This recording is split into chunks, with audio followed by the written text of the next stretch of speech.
الله أكبر الله أكبر الله أكبر لا إله إلا الله الله أكبر الله أكبر ولله الحمد الله أكبر الله أكبر الله أكبر لا إله إلا الله الله أكبر الله أكبر ولله الحمد الله أكبر الله أكبر الله أكبر لا إله إلا الله الله أكبر الله أكبر ولله الحمد.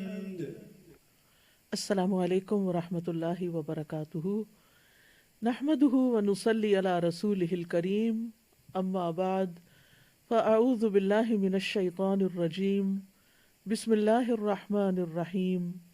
رب اشرح لی صدری ویسر لی امری واحلل عقدۃ من لسانی یفقہوا قولی. يا أيها الذين آمنوا اتقوا الله حق تقاته ولا تموتن إلا وأنتم مسلمون. یا ایہا الذین آمنوا اتقوا اللہ، اے لوگو جو ایمان لائے ہو اللہ کا تقوی اختیار کرو. حق تقاتہ، جیسا کہ اس سے ڈرنے کا حق ہے. وَلَا تَمُوتُنَّ إِلَّا وَأَنْتُمْ مُسْلِمُونَ، اور تم ہرگز نہ مرو مگر اس حال میں کہ تم مسلم ہو، اطاعت گزار ہو، اللہ کے فرما بردار ہو. اللہ سبحانہ وتعالیٰ نے ہمیں اپنی عبادت کے لیے پیدا کیا اور عبادت کے طریقے سکھانے کے لیے اس نے ہر دور میں انبیاء بھیجے.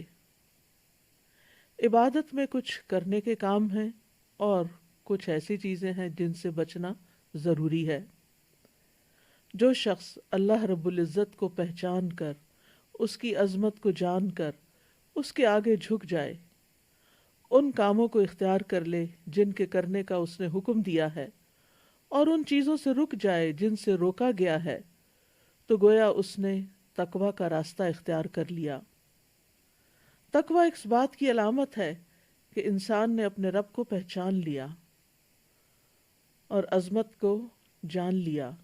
عظمت کا یہ احساس کہ رب بڑا ہے، رب ہر چیز پہ قادر ہے، وہ مجھے دیکھتا ہے، وہ میری بات سنتا ہے، اس نے پوری کائنات کو اپنے قبضے میں لے رکھا ہے، ہر چیز کو وہی چلاتا ہے. تو جب رب کی عظمت کا احساس انسان کے اندر آ جاتا ہے تو انسان کے اندر ایک طوفان برپا ہو جاتا ہے. انسان اپنے رب سے ڈرنے لگتا ہے، وہ ایک ذمہ دار انسان بن جاتا ہے. اللہ کی پکڑ کا خوف اس کو بے قرار کر دیتا ہے. وہ بے حس اور غافل انسان بن کے نہیں جی سکتا. تقوی والا انسان اپنا نگران خود بن جاتا ہے، بن دیکھے رب سے ڈر کر اپنی زندگی بسر کرتا ہے. یہ خوبی ایسی خوبی ہوتی ہے جس کی بنا پر اللہ بندے سے محبت کرنے لگتا ہے. ایسا انسان بندوں کے ساتھ معاملہ کرتے ہوئے بھی بہت محتاط رہتا ہے، ان کے ساتھ اچھے اخلاق اور عمدہ رویے کا اظہار کرتا ہے، جس کی وجہ سے بندے بھی اس سے محبت کرنے لگتے ہیں. تو آج کا موضوع ہے اللہ تقوی کرنے والوں سے محبت کرتا ہے. لیکن یہ جاننا ضروری ہے کہ تقوی ہے کیا اور تقوی کا حق کیسے ادا کیا جائے. وہ کون سے کام ہیں جن کو کرنے سے یہ پتہ چلتا ہے کہ انسان واقعی متقی ہے. جہاں تک سورۃ آل عمران کی اس آیت کا تعلق ہے تو یہ آیت اسلامی اخلاق کے اصولوں میں سے ایک بہت بڑے اصول پر مبنی ہے. اس میں اللہ کے بندوں کو تقوی اختیار کرنے کا حکم دیا گیا ہے اور پھر اس پر ثابت قدم رہنے کا اور موت تک استقامت اختیار کرنے کا. تو تقوی کیا ہے؟ سلف صالحین میں سے ابن مسعود اور دیگر لوگ جیسے حسن بصری، اکرمہ، قتادہ اور مقاتل کہتے ہیں کہ حق تقاتی ہی کا مطلب ہے کہ اللہ کی اطاعت کی جائے اور اس کی نافرمانی نہ کی جائے، اور یہ کہ اس کا شکر بجا لایا جائے اور اس کی ناشکری نہ کی جائے، اور اس کا ذکر کیا جائے اور اس کو بھلایا نہ جائے، اور خاص طور پر اپنی زبان کی حفاظت کی جائے۔ انس رضی اللہ عنہ سے روایت ہے، وہ کہتے ہیں کہ کوئی بندہ اس وقت تک اللہ سے اس طرح نہیں ڈر سکتا جس طرح کے ڈرنے کا حق ہے، حق تقاتی ہی ہے، جب تک وہ اپنی زبان کی حفاظت نہ کرے۔ تو کرنے کے کاموں میں سب سے زیادہ اپنی ہی زبان کے شر سے بچنے کی ضرورت ہے۔ اور وَلَا تَمُوتُنَّ إِلَّا وَأَنْتُمْ مُسْلِمُونَ، اور تمہیں ہرگز موت نہ آئے مگر یہ کہ تم اسلام کی حالت میں ہو، یعنی اپنی صحت اور سلامتی کے زمانے میں اللہ کی اطاعت پر قائم رہو اور تمہارا خاتمہ بھی اسی پر ہو۔ انسان کو یہ تو نہیں پتا کہ وہ کب مرے گا، لیکن کیونکہ یہ بات اس کے کنٹرول میں نہیں، ہاں اس کا اپنا حال اس کے کنٹرول میں ہوتا ہے کہ وہ اس میں کیا کرتا ہے۔ تو گویا مرتے دم تک، کیونکہ موت کا پتہ نہیں، تو ساری زندگی ہی اللہ کی اطاعت میں گزاری جائے، تاکہ جب انسان مرے تو پھر اللہ کا فرما بردار ہو کر مرے، کیونکہ جس طرح کی انسان کی زندگی ہوگی اسی طرح کی موت ہوگی، اور جس طرح کی موت ہوگی اسی حال پر انسان اٹھایا جائے گا۔ یعنی جو شخص جیسی زندگی بسر کرتا ہے اسی کے مطابق اس کو موت آتی ہے، اور اسی کے مطابق پھر وہ قبر سے اٹھایا جائے گا۔ تو اللہ سبحانہ وتعالی ہم سب کو توفیق دے کہ ہم اللہ کی اطاعت میں ہی زندگی بسر کریں اور حقیقی معنوں میں ہمارے اندر تقوی پیدا ہو جائے۔ تقوی کا لفظ جو ہے یہ عربی زبان کے مادے واو قاف یا سے ہے۔ اصل میں یہ تھا وقوہ، لیکن پھر یہ تقوی ہوا، جس کا مطلب ہے ایک چیز کو دوسری چیز کے ساتھ ہٹانا اور دور کرنا۔ تو متقی انسان اپنے آپ کو نیک عمل کے ذریعے نافرمانی اور اس کے نتیجے میں آنے والے عذاب سے بچاتا ہے۔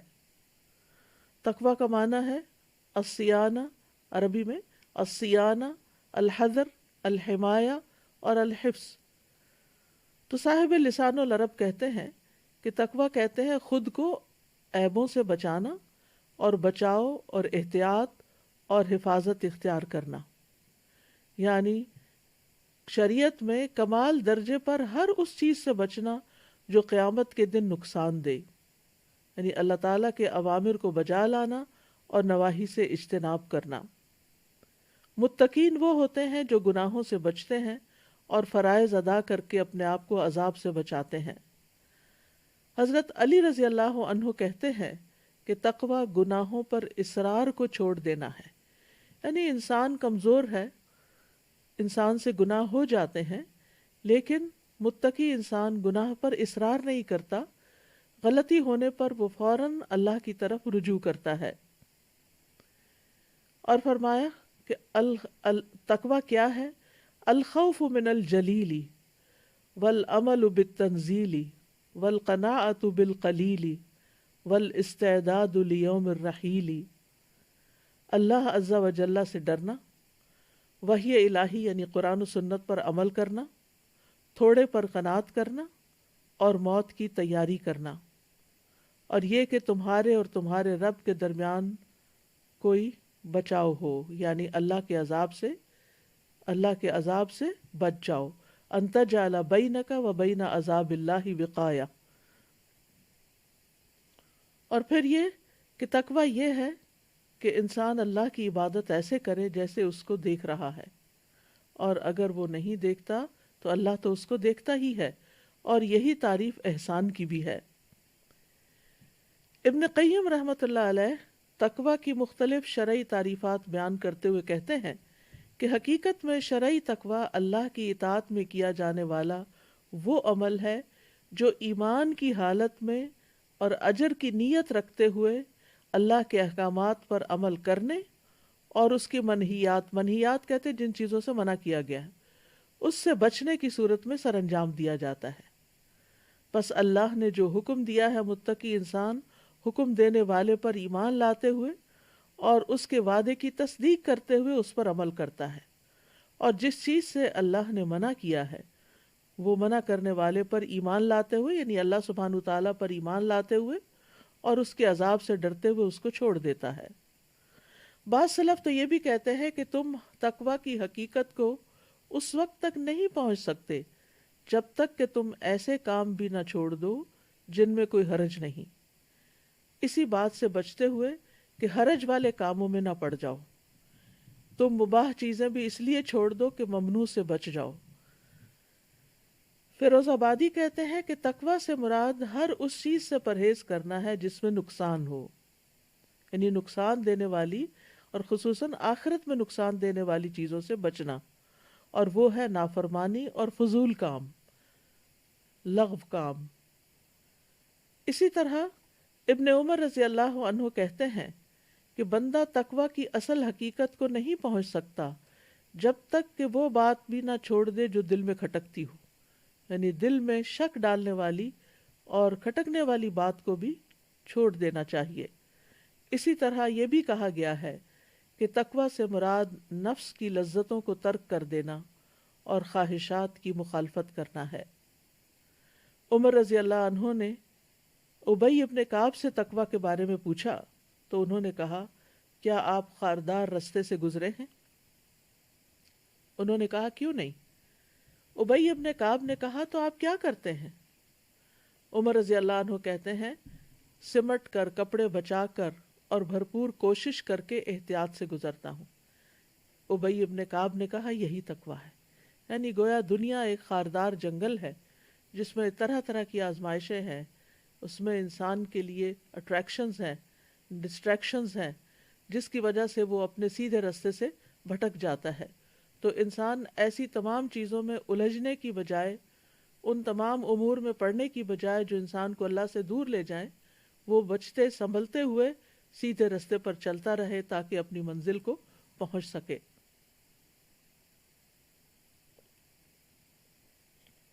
بعض علماء کہتے ہیں تقویٰ تمام کا تمام اس آیت میں جمع ہے، اور وہ آیت ہے، ان اللہ یأمر بالعدل والاحسان وایتاء ذی القربى وینہی عن الفحشاء والمنکر والبغی یعظکم لعلکم تذکرون۔ بے شک اللہ حکم دیتا ہے عدل کا، احسان کا، رشتہ داروں کو دینے کا، اور روکتا ہے بے حیائی کے کاموں سے، برائیوں سے اور سرکشی سے۔ وہ تم کو نصیحت کرتا ہے تاکہ تم نصیحت حاصل کرو۔ تو اس میں کرنے کے کام بھی بتا دیے گئے اور جن چیزوں سے رکنا چاہیے ان کے بارے میں بھی بتا دیا گیا۔ اسی طرح رسول اللہ صلی اللہ علیہ وسلم کی ایک حدیث سے ہمیں پتہ چلتا ہے کہ تقویٰ کا مقام دل ہے، کیونکہ دل ہمارے سارے اعضاء کو کنٹرول کرتا ہے، باقی اعضاء اسی کی بات مانتے ہیں۔ تو رسول اللہ صلی اللہ علیہ وسلم نے اپنے دل کی طرف اشارہ کرتے ہوئے فرمایا، التقویٰ ہا ہنا، التقویٰ ہا ہنا، التقویٰ ہا ہنا، کہ تقویٰ یہاں ہے۔ یعنی دل اگر درست ہو جائے، قلب سلیم بن جائے، تو ہی انسان کو تقویٰ حاصل ہوتا ہے، تو ہی کیونکہ اللہ کا ڈر، اللہ کی محبت، اللہ کی اطاعت کا احساس اور جذبہ، یہ سب کچھ انسان کے دل کے اندر ہی ہوتا ہے۔ ابن قیم رحمہ اللہ کہتے ہیں کہ تقویٰ کے 3 درجات ہیں۔ نمبر 1، دل اور اعضاء کو گناہ اور حرام کاموں سے بچانا، پھر مکروہ کاموں سے بچانا، پھر فضول اور بے فائدہ چیزوں سے بچانا، یعنی حرام کاموں سے بچانا، مکروہ کاموں سے بچانا، فضول اور بے فائدہ چیزوں سے بچانا۔ کیونکہ دل بھی بعض اوقات حرام چیز کا ارتکاب کرتا ہے، جیسے بدگمانی وغیرہ۔ اسی طرح دل میں ناپسندیدہ خیالات بھی ہوتے ہیں۔ اسی طرح بعض اوقات انسان بالکل فضول بیکار چیزیں سوچ رہا ہوتا ہے جن کی کوئی حیثیت نہیں ہوتی۔ اس کے برعکس اگر اس کے دل کے اندر اللہ کی محبت ہو، اللہ کی خشیت ہو، ایمان کی رونق ہو، تو پھر انسان اطاعت کے کاموں کی طرف زیادہ بڑھ سکتا ہے۔ قرآن مجید میں تقویٰ کی تعلیمات بالکل ابتدا سے ہی دی گئیں۔ سورۃ البقرہ کے شروع میں ہی اللہ سبحانہ وتعالیٰ فرماتے ہیں کہ ذالک الکتاب لا ریب فیہ ھدی للمتقین، یہ کتاب جس میں کوئی شک نہیں متقی لوگوں کو ہدایت دیتی ہے۔ اسی طرح بہت ساری آیات تقوی کی اہمیت اور فضیلت پر قرآن مجید سے ہمیں ملتی ہیں۔ اللہ عز و جل اولین و آخرین کو تاکیدی حکم دیتے ہوئے فرماتے ہیں وَلَقَدْ وَصَّيْنَا الَّذِينَ أُوتُوا الْكِتَابَ مِنْ قَبْلِكُمْ وَإِيَّاكُمْ أَنِ اتَّقُوا اللَّهَ، بلا شبہ یقیناً ہم نے ان لوگوں کو جنہیں تم سے پہلے کتاب دی گئی اور تمہیں بھی تاکیدی حکم دیا ہے کہ اللہ کا تقوی اختیار کرو۔ یعنی یہ ہمارے لیے مینڈیٹری ہے کہ ہم سب کے دل کے اندر اللہ کا ڈر ہو، اللہ کی محبت ہو، اور اس کے ساتھ ہم اس کی اطاعت کریں اور اس کی نافرمانی سے بچیں۔ پھر اسی طرح تمام لوگوں کو اس بات کا حکم دیا گیا ہے۔ سورۃ الزمر میں اللہ تعالیٰ فرماتے ہیں لَهُم مِّن فَوْقِهِمْ ظُلَلٌ مِّنَ النَّارِ وَمِن تَحْتِهِمْ ظُلَلٌ ذَلِكَ يُخَوِّفُ اللَّهُ بِهِ عِبَادَهُ يَا عِبَادِ فَاتَّقُونِ، ان کے لیے ان کے اوپر سے آگ کے سائبان ہوں گے اور ان کے نیچے سے بھی سائبان ہوں گے۔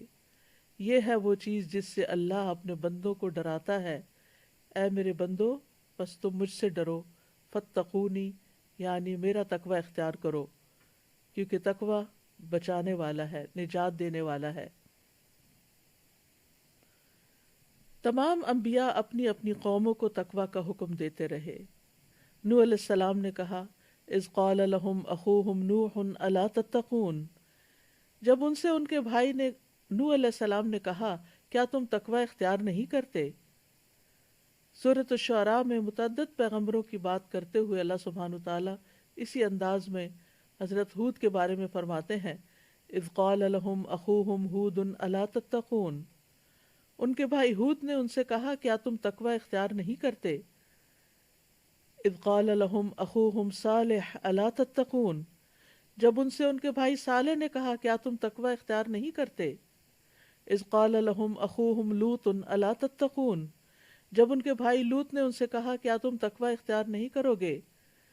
اذ قال لهم شعیب الا تتقون، جب ان کے بھائی شعیب نے کہا، جب ان سے شعیب علیہ السلام نے کہا کیا تم تقوی اختیار نہیں کرتے۔ وابراہیم اذ قال لقومه اعبدوا اللہ واتقوہ ذالکم خیر لکم ان کنتم تعلمون، اور ابراہیم علیہ السلام کو جب اس نے اپنی قوم سے کہا اللہ کی عبادت کرو اور اس کا تقوی اختیار کرو، یہ تمہارے لیے بہتر ہے اگر تم جانتے ہو۔ اسی طرح قرآن مجید سے ہمیں یہ بات بھی پتہ چلتی ہے کہ اللہ سبحانہ وتعالیٰ نے ہمیں اپنی عبادت کو جو حکم دیا ہے وہ اپنے فائدے کے لیے نہیں دیا، کیونکہ ہماری عبادت سے اس کو کوئی فرق نہیں پڑتا، ہم کریں یا نہ کریں، لیکن یہ عبادت ہمارے فائدے کے لیے، اور عبادت کا اصل مقصود کیا ہے کہ ہمارے اندر تقوی پیدا ہو۔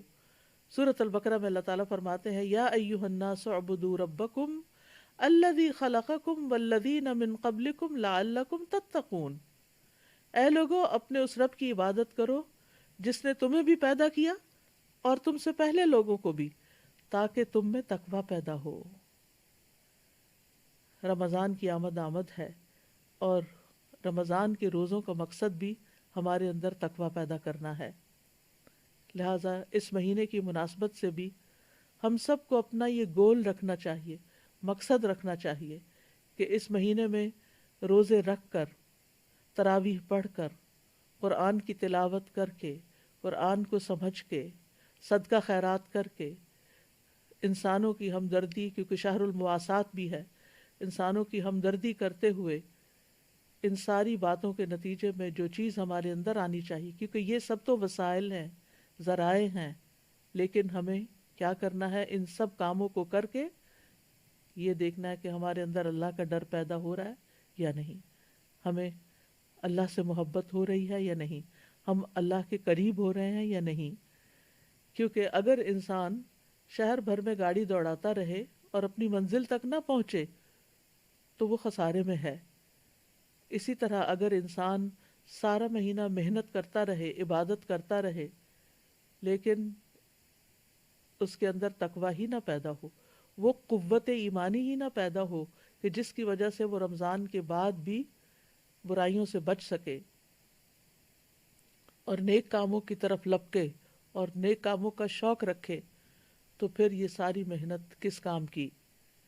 اللہ تعالیٰ فرماتے ہیں یا ایھا الذین آمنوا کتب علیکم الصیام کما کتب علی الذین من قبلکم لعلکم تتقون، اے ایمان والو تم پر روزے فرض کر دیے گئے اے ایمان والو تم پر روزے فرض کر دیے گئے ہیں جیسا کہ تم سے پہلے لوگوں پر فرض کیے گئے تھے، اور اس کا مقصد یہ ہے کہ تم میں تقوی پیدا ہو، لعلکم تتقون، اور وہ تقوی پیدا ہو جائے، اور پھر آگے زندگی کا جو رمضان کے بعد سال آنے والا ہے وہ پچھلے سال سے کہیں زیادہ بہتر ہو، ہم میں نئی اور اچھی عادتیں ڈیولپ ہو چکی ہوں، اللہ تعالیٰ کی عبادت میں مزید اخلاص پیدا ہو چکا ہو، عبادتوں کو کرنے کا طریقہ زیادہ بہتر ہو چکا ہو، اور ہم لوگوں سے بھی اللہ سے ڈر کے معاملہ کرنے والے ہوں، کسی کے ساتھ ظلم اور زیادتی کرنے والے نہ ہوں، ہر ایک کو اس کا حق دینے والے ہوں، خواہ وہ جو ہمیں ہمارا حق دیتے ہیں یا وہ جو ہمیں ہمارا حق نہیں دیتے، ہم اللہ کی خاطر سب کے ساتھ احسان کا رویہ اختیار کرنے والے ہوں۔ یاد رکھیے جتنے بھی اعمال ہیں ان کی قبولیت کا دار و مدار بھی تقوی پر ہے، تقوی ہو تو اعمال قبول ہوتے ہیں۔ سورۃ المائدہ میں فرمایا انما یتقبل اللہ من المتقین، اللہ تو متقی لوگوں سے ہی قبول فرماتا ہے۔ تقوی کی وجہ سے اللہ کی محبت بھی حاصل ہوتی ہے، فإن اللہ یحب المتقین، پس بے شک اللہ متقی لوگوں سے محبت رکھتا ہے۔ عام طور پر لوگوں کو اس بات کا بہت شکوہ ہوتا ہے کہ ہم سے کوئی محبت نہیں کرتا، لیکن محبت کیسے حاصل ہوتی ہے؟ محبت بھی ارن کی جاتی ہے، اس کے لیے بھی کوشش کی جاتی ہے، چاہے بندوں کی محبت ہو یا اللہ کی محبت۔ تو اللہ سبحانہ وتعالیٰ کی محبت حاصل کرنے کا طریقہ قرآن میں بتا دیا گیا، اور وہ ہے تقویٰ۔ اللہ کی مدد بھی حاصل ہوتی ہے، اللہ سبحانہ وتعالیٰ کی دوستی اور ولایت حاصل ہوتی ہے، واللہ ولی المتقین، اور اللہ متقین کا دوست ہے، اللہ کا ساتھ ملتا ہے۔ وَاعْلَمُوا أَنَّ اللَّهَ مَعَ الْمُتَّقِينَ، اور جان لو کہ اللہ متقی لوگوں کے ساتھ ہے۔ تقویٰ کی بدولت ہی ہدایت بھی ملتی ہے۔ هَذَا بَيَانٌ لِلنَّاسِ وَهُدًى وَمَوْعِظَةٌ لِلْمُتَّقِينَ، یہ واقعات لوگوں کے لیے کھلی تنبیہ ہیں اور متقی لوگوں کے لیے ہدایت بھی ہیں اور نصیحت بھی۔ تقویٰ سے فرقان ملتا ہے، حق اور باطل میں فرق کرنے کی صلاحیت ملتی ہے۔ یا ایھا الذین آمنوا ان تتقوا اللہ یجعل لکم فرقانا ویکفر عنکم سیئاتکم ویغفر لکم واللہ ذو الفضل العظیم، اے لوگو جو ایمان لائے ہو، اگر تم اللہ کا تقوی اختیار کرو گے تو وہ تمہارے لیے حق و باطل میں فرق کرنے کی بڑی قوت بنا دے گا، اور تم سے تمہاری برائیاں دور کر دے گا، تمہیں بخش دے گا، اور اللہ بڑے فضل والا ہے۔ کتنے بے شمار انعامات ہیں جو تقوی کی بدولت انسان کو ملتے ہیں۔ پھر خوف اور غم سے نجات ملتی ہے، جو آج کے دور میں انسان کا بہت بڑا مسئلہ ہے۔ فرمایا الا ان اولیاء اللہ لا خوف علیہم ولا هم يحزنون الذین آمنوا وکانوا یتقون، آگاہ رہو اللہ کے دوستوں پر نہ کوئی خوف ہوتا ہے نہ وہ غمگین ہوتے ہیں، وہ جو ایمان لائے اور وہ تقوی اختیار کرتے ہیں۔ تو جب انسان تقوی اختیار کرتا ہے تو انسان کے دل کی حالت بہتر ہو جاتی ہے۔ تقوی دل کا ٹونک ہے جو دل کو مضبوط کرتا ہے، ایمان کو زینت بخشتا ہے۔ پھر یہ کہ مشکلات سے نکلنے کا راستہ بھی تقوی کے ذریعے ہے۔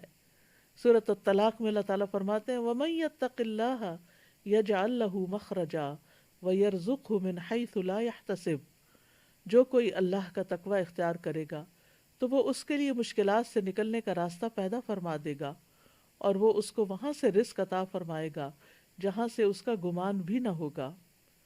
پھر یہ کہ اللہ تعالیٰ معاملات کو آسان کر دیتے ہیں۔ وَمَن يَتَّقِ اللَّهَ يَجْعَل لَّهُ مِنْ أَمْرِهِ يُسْرًا، جو کوئی اللہ کا تقوی اختیار کرے گا تو اللہ اس کے لیے ہر معاملے میں آسانی پیدا فرما دے گا۔ گناہوں کی معافی اور اجر عظیم کا وعدہ کیا گیا ہے تقوی کے ساتھ۔ وَمَن يَتَّقِ اللَّهَ يُكَفِّرْ عَنْهُ سَيِّئَاتِهِ وَيُعْظِمْ لَهُ أَجْرًا، جو اللہ کا تقوی اختیار کرے گا اللہ اس سے اس کی برائیوں کو دور فرما دے گا اور وہ اس کو بہت بڑا اجر عطا فرمائے گا۔ قیامت کے دن تکلیف اور غم سے نجات بھی تقوی کی بدولت ملے گی. وَيُنَجِّ اللَّهُ الَّذِينَ اتَّقَوْا بِمَفَازَتِهِمْ لَا يَمَسُّهُمُ السُّوءُ وَلَا هُمْ يَحْزَنُونَ. اور اللہ نجات دے گا ان لوگوں کو جنہوں نے تقوی کیا ان کی کامیابی کی بنا پر، نہ تو ان کو وہاں کوئی تکلیف پہنچے گی اور نہ ہی وہ غمگین ہوں گے. کامیابی تقوی کی بنا پر ہے. ان للمتقین مفازا، متقین کے لیے یقیناً کامیابی کا ایک مقام ہے. آخرت کے درجات کی بلندی بھی اسی سے ہے. والذین اتقوا فوقهم یوم القیامہ، وہ لوگ جنہوں نے تقوی اختیار کیا وہ قیامت کے دن ان سے اوپر ہوں گے. جنت کی بشارت بھی تقوی والوں کے لیے ہے. وَسَارِعُوا إِلَىٰ مَغْفِرَةٍ مِّن رَّبِّكُمْ وَجَنَّةٍ عَرْضُهَا السَّمَاوَاتُ وَالْأَرْضُ أُعِدَّتْ لِلْمُتَّقِينَ. اور اپنے رب کی بخشش اور اس جنت کی طرف دوڑ کر چلو جس کا عرض آسمانوں اور زمین کے برابر ہے. یعنی نیکیوں میں پیچھے نہ رہو، دوڑ دوڑ کر بھاگ بھاگ کر اچھے کام کرو. وہ متقی لوگوں کے لیے تیار کی گئی ہے، یعنی جنت تقوی والوں کے لیے ہے. متقی لوگوں کو عظیم بادشاہ اللہ رب العزت کے قریب جگہ ملے گی. ان المتقین فی جنات و نہر فی مقعد صدق عند ملیک مقتدر. بے شک متقی لوگ باغوں اور نہروں میں ہوں گے، صدق کی مجلس میں، عظیم بادشاہ کے پاس جو بے حد قدرت والا ہے. ایسے لوگوں کو اللہ کا دیدار حاصل ہوگا. تقوی صرف مسجد میں نہیں، صرف قرآن پڑھتے ہوئے نہیں، صرف روزہ رکھ کے نہیں. تقوی ہر جگہ پر. نبی صلی اللہ علیہ وسلم نے نصیحت کرتے ہوئے فرمایا اتق اللہ حیث ما کنت. اللہ کا تقوی اختیار کرو خواہ کہیں بھی ہو، مشرق میں ہو، مغرب میں ہو، گھر میں ہو، بازار میں ہو، کسی کے ساتھ بھی معاملہ کر رہے ہو، ہر جگہ پر ہی تقوی اختیار کرو.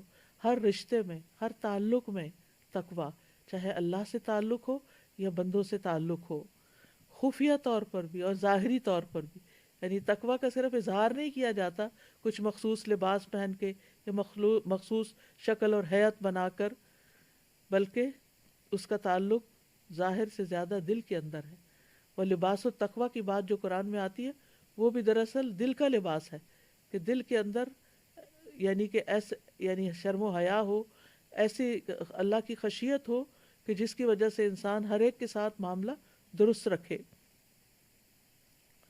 ابو ذر رضی اللہ عنہ سے مروی ہے کہ رسول اللہ صلی اللہ علیہ وسلم نے ان سے فرمایا میں تمہیں تمہارے خفیہ اور ظاہر ہر معاملے میں اللہ کے تقوی کی وصیت کرتا ہوں. اور پھر یہ ہے کہ استطاعت کے مطابق تقوی اختیار کرنا چاہیے. نبی صلی اللہ علیہ وسلم نے معاذ رضی اللہ عنہ کو یمن کی طرف بھیجا تو انہوں نے کہا اللہ کے رسول مجھے کوئی وصیت فرمائیں. آپ نے فرمایا حسب استطاعت اللہ کا تقوی اختیار کرو. یعنی اس کا یہ مطلب نہیں کر سکتے تو کرو اور نہیں تو نہیں.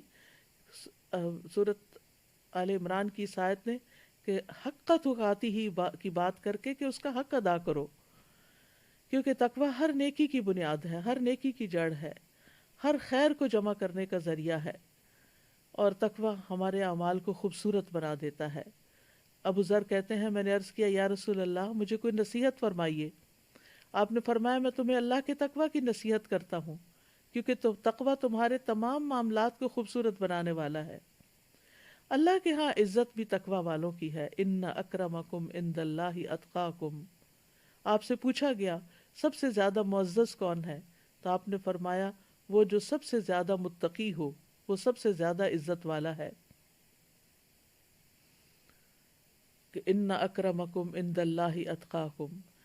امام شافعی کہتے ہیں جس کو تقوی معزز نہ بنائے اس کے لیے کوئی عزت نہیں.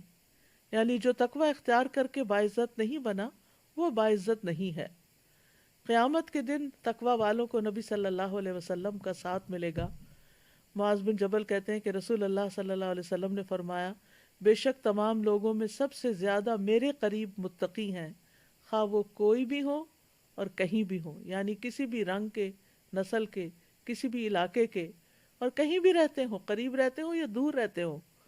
لیکن قیامت کے دن جتنا زیادہ جس کے اندر تقوی ہوگا وہ اتنا ہی زیادہ نبی صلی اللہ علیہ وسلم کے قریب ہوگا. تقوی کو بڑھانے کے لیے کیا کرنا چاہیے؟ نمبر 1، اللہ کی کتاب کو مضبوطی سے پکڑنا چاہیے۔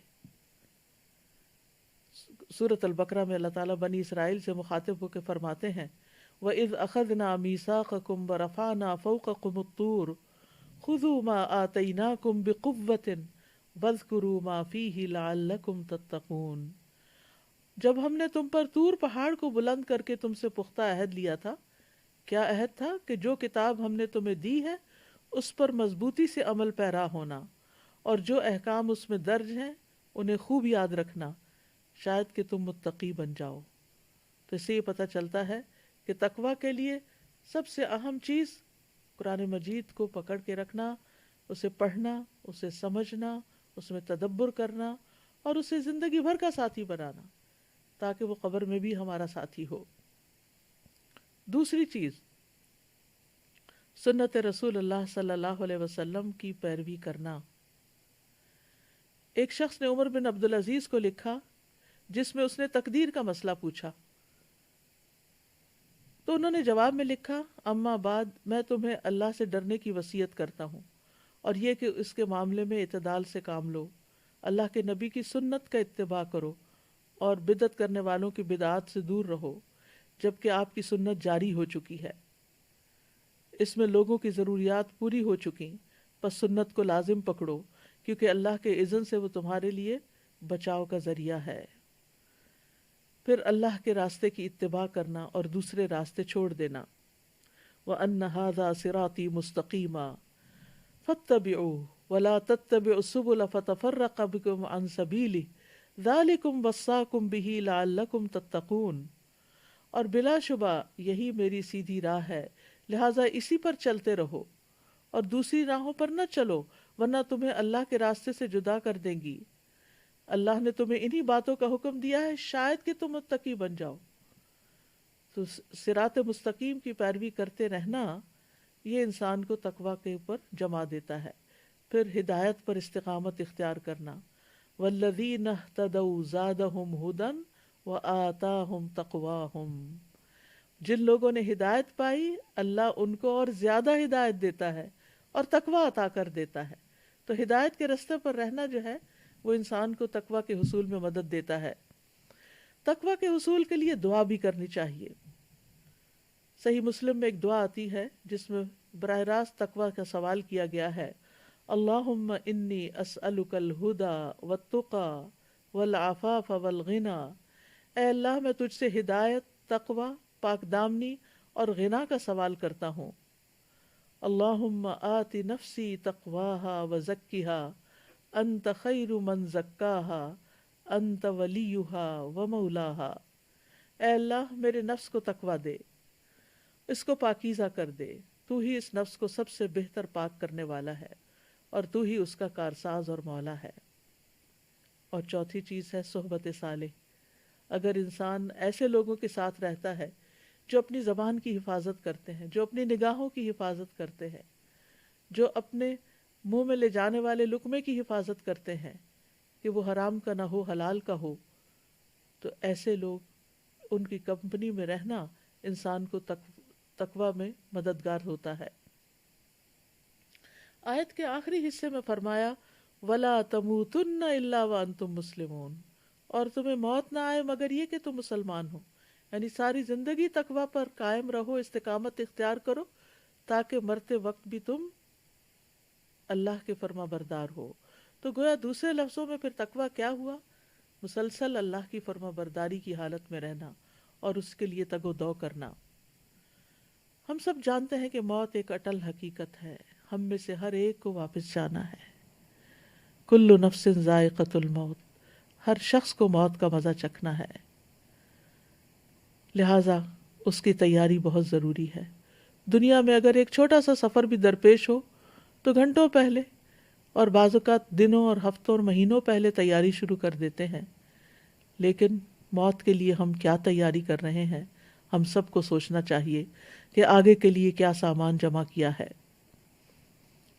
کیونکہ جب ہم اللہ کی طرف لوٹ کر جائیں گے تو وہاں یا جنت ہے یا جہنم ہے، اور وہ ایسی جگہ ہے جہاں سے آگے کوئی جگہ نہیں، وہاں سے کوئی واپسی بھی نہیں اور اس کے بعد کہیں اور بھی نہیں جانا۔ وہ ایسی ہمیشگی ہے جس میں موت نہیں آئے گی، وہاں ایسے جسم ہوں گے جو مریں گے نہیں، لہٰذا اس وقت کے لیے تیاری کرنی چاہیے، اور اس کے لیے اپنی منزل کا تعین ہونا بہت ضروری ہے زندگی میں، اور اس کے لیے تیاری بھی کرنی چاہیے۔ موت کے لیے تیاری کرنے والا دراصل عقل مند انسان ہے۔ تو یاد رکھیے یہ زندگی بڑی قیمتی ہے، آج عمل کا وقت ہے اور کل حساب ہوگا، اور عمل کا وقت نہیں رہے گا، لہٰذا عمل کے وقت میں ہمیں عمل کرتے رہنے کی ضرورت ہے۔ اور انسان کے لیے حسن خاتمہ بہت ضروری ہے۔ یہاں بنیادی طور پر جس چیز کی بات کی گئی ہے وہ وَلَا تَمُوتُنَّ إِلَّا وَأَنْتُمْ مُسْلِمُونَ، تمہیں موت نہ آئے مگر یہ کہ تم مسلمان ہو، تمہارا انجام اچھا ہو، تمہارا اختتام اچھا ہو۔ انبیاء علیہم السلام اپنی اولاد کو اسلام کی حالت میں فوت ہونے کی وصیت کرتے رہے۔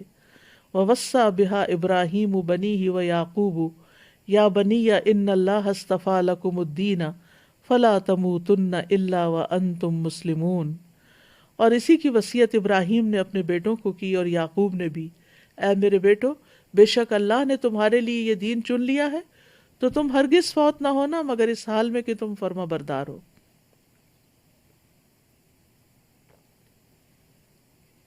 اللہ سبحانہ وتعالیٰ نے نبی صلی اللہ علیہ وسلم کو آخر دم تک اپنی عبادت کا حکم دیا، وَعْبُدْ رَبَّكَ حَتَّى يَأْتِيَكَ الْيَقِينُ، اور اپنے رب کی عبادت کیجیے حتیٰ کہ آپ کے پاس یقینی بات یعنی موت آ جائے۔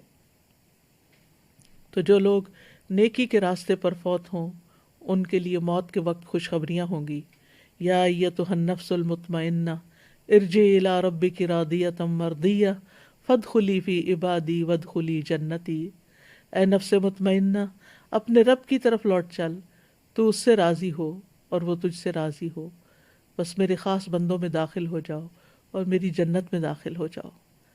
کتنا خوبصورت پیغام آئے گا رب کی طرف سے ان لوگوں کے لیے جو فرما برداری کی حالت میں اپنی جان دیں۔ اللہ ہم سب کا انجام بھی اچھا ہو، لیکن اس کے لیے توحید پر زندگی بھر قائم رہنا، شرک سے بچنا، ریاکاری سے بچنا بہت ضروری ہے، اور ہماری وفات کے وقت ہمارا آخری کلام لا الہ الا اللہ ہو، اور اس کے لیے دعا بھی کرنی چاہیے۔ کثیر بن مرہ کہتے ہیں کہ اپنے مرض الوفات میں معاذ بن جبل نے ہم سے فرمایا کہ میں نے رسول اللہ صلی اللہ علیہ وسلم کی ایک حدیث سن رکھی ہے جو میں اب تک تم سے چھپاتا رہا ہوں، اب بیان کرتا ہوں۔ میں نے رسول اللہ صلی اللہ علیہ وسلم کو یہ فرماتے ہوئے سنا، جس شخص کا آخری کلام لا الہ الا اللہ ہو اس کے لیے جنت واجب ہو گئی۔ تو حسن خاتمہ جو ہے وہ بہت ضروری ہے۔ اس کے لیے کیا کرنا چاہیے کہ ہمارا انجام اچھا ہو؟ نیکی کے راستے پر استقامت۔ ان الذین قالوا ربنا اللہ ثم استقاموا تتنزل علیہم الملائکۃ الا تخافوا ولا تحزنوا وابشروا بالجنۃ التی کنتم توعدون۔ یقیناً جن لوگوں نے کہا کہ ہمارا رب اللہ ہے، پھر اس پر استقامت اختیار کی، ان پہ فرشتے نازل ہوتے ہیں، کہتے ہیں کہ نہ ڈرو نہ غمگین ہو، اور اس جنت کی خوشخبری پاؤ جس کا تم سے وعدہ کیا جاتا تھا۔ ابشروا بالجنۃ التی کنتم توعدون۔ اچھے خاتمے کے لیے اللہ سے اچھا گمان رکھنا ضروری ہے، اللہ سے ملاقات کی تیاری کرتے رہنا چاہیے، آخرت کے لیے محنت کرنی چاہیے۔ ومن اراد الآخرۃ وسعى لها سعيها وهو مؤمن فاولئک کان سعیہم مشکورا، جو شخص آخرت کا ارادہ کرے اور اس کے لیے اپنی مقدور پر کوشش بھی کرے، یعنی جتنی کوشش کرنی چاہیے، وسعى لها سعيها، اور وہ مومن بھی ہو، تو ایسے لوگوں کی کوشش کی قدر کی جائے گی۔ پھر اسی طرح ایمان کے ساتھ فرائض کی حفاظت۔ نبی صلی اللہ علیہ وسلم نے فرمایا یہ 5 باتیں ہیں جو ان کو ایمان کے ساتھ بجا لایا جنت میں داخل ہوگا۔ جس نے 5 نمازوں کی حفاظت کی اور ان کے وضو، ان کے رکوع اور سجود اور ان کے اوقات کے ساتھ، یعنی اوقات کی بھی حفاظت کی، رمضان کے روزے رکھے، بیت اللہ کا حج کیا اگر زاد راہ کی طاقت رکھتا ہو، اور خوش دلی کے ساتھ زکوٰۃ ادا کی، تو یہ اعمال انسان کو جنت میں لے جانے والے ہیں۔ ایک اور روایت میں آتا ہے کہ جو شخص اللہ اور اس کے رسول پر ایمان لائے، نماز قائم کرے، رمضان کے روزے رکھے، تو اللہ پر حق ہے کہ وہ اسے جنت میں داخل کرے۔ اور یہ سب کچھ صرف رمضان کی حد تک نہیں بلکہ ساری زندگی کرتے رہنا ہے، اور پھر خالص اللہ رب العزت کی خاطر کرنا ہے، اخلاص کے ساتھ کرنا ہے، نیک نیتی کے ساتھ کرنا ہے۔ رسول اللہ صلی اللہ علیہ وسلم نے فرمایا، جو شخص اللہ کا چہرہ چاہنے کے لیے لا الہ الا اللہ کا اقرار کرے اور اسی پر اس کا اختتام ہو تو وہ جنت میں داخل ہوگا۔ پھر نیک اعمال کا زاد راہ اکٹھا کرتے رہیں۔ اللہ سبحانہ تعالیٰ فراغت کے اوقات میں اللہ سبحانہ تعالیٰ کا کثرت سے ذکر کریں، توبہ استغفار کرتے رہیں، موت کا کثرت سے تذکرہ کرتے رہیں، اپنے مرنے کو قریب ہی سمجھیں اور اچھی موت کے لیے دعا بھی کریں۔ نیک لوگوں کے ساتھ فوت ہونے کی دعا کرنی چاہیے۔ سورۃ آل عمران میں آتا ہے، ربنا اننا سمعنا منادیا ینادی للایمان ان آمنوا بربکم فآمنا ربنا فاغفر لنا ذنوبنا وکفر عنا سیئاتنا وتوفنا مع الابرار۔ اے ہمارے رب، بے شک ہم نے ایک آواز دینے والے کو سنا جو ایمان کے لیے آواز دے رہا تھا کہ اپنے رب پر ایمان لے آؤ، تو ہم ایمان لے آئے۔ اے ہمارے رب، بس ہمارے گناہ بخش دے اور ہم سے ہماری برائیاں دور کر دے اور ہمیں نیکیوں کے ساتھ فوت کر۔ پھر اسلام کی حالت میں فوت ہونے کی دعا کرنی چاہیے، ربنا افرغ علینا صبرا وتوفنا مسلمین۔ اے ہمارے رب، ہم پر صبر انڈیل دے اور ہمیں اس حال میں فوت کر کے ہم فرما بردار ہوں۔ یوسف علیہ السلام کی دعا ہے، انت ولی فی الدنیا والآخرہ توفنی مسلما والحقنی بالصالحین والحقنی بالصالحین۔ دنیا اور آخرت میں تو ہی میرا مددگار ہے، مجھے مسلم ہونے کی حالت میں فوت کر اور مجھے نیک لوگوں کے ساتھ ملا دے۔ اللہ سے اسلام کی حالت میں زندہ رہنے اور اسلام کی حالت میں فوت ہونے کی دعا کرنی چاہیے۔ اللہم توفنا مسلمین واحینا مسلمین والحقنا بالصالحین غیر خزایا ولا مفتونین۔ اے اللہ، ہمیں حالت اسلام میں موت عطا فرما، حالت اسلام میں زندہ رکھ اور نیک لوگوں میں شامل فرما کہ ہم نہ رسوا ہوں اور نہ ہی کسی فتنے کا شکار ہوں۔ تو پھر کرنے کے کام کیا ہیں؟ ہمیں تقوی اور اسلام کے ساتھ زندگی بسر کرنی ہے۔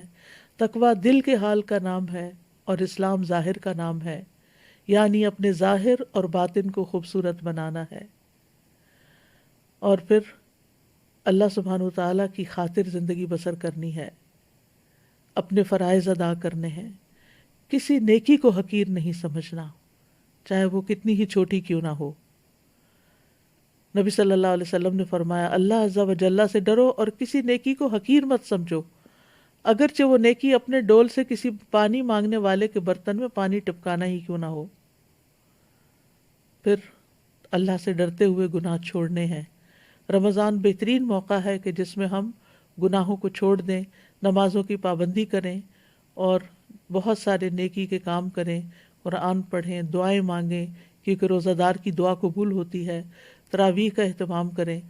اس سال کرونا وائرس کی وجہ سے لوگ مسجدوں میں اگر نہیں جا سکتے اور احتیاط کے تقاضے کے تحت اگر اجتماعی عبادت نہیں ہو سکتی، ہر کوئی اپنے اپنے گھر پر ہے، تو خاص طور پر تراویح کے وقت آپ مصحف کھول کر، چاہے آپ اپنے موبائل سیل سے فون سے کھولیں یا آپ قرآن مجید سے کھولیں، دیکھ کر تراویح پڑھ سکتے ہیں۔